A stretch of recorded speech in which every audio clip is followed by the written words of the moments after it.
เพลงที่มีชื่อว่าคิดฮอดบ้านเกิด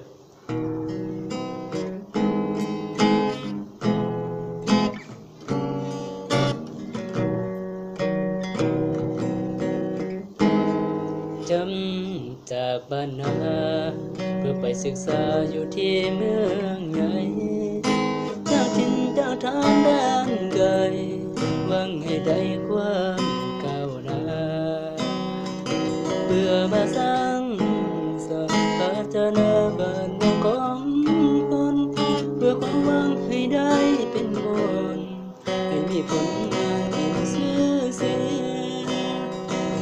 จากบ้านมาไกลเป็นจังได้สบายดีบ่โดนมาแล้วบ่ได้พบปะลูกตั้งตารอคอยเธออยู่เด้อถึงตัวอยู่ไกลแต่หัวใจบุญอาสามา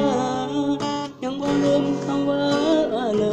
ยคิดฮอดอยู่เด้อสุมพิสุมดาพ่อแม่เอา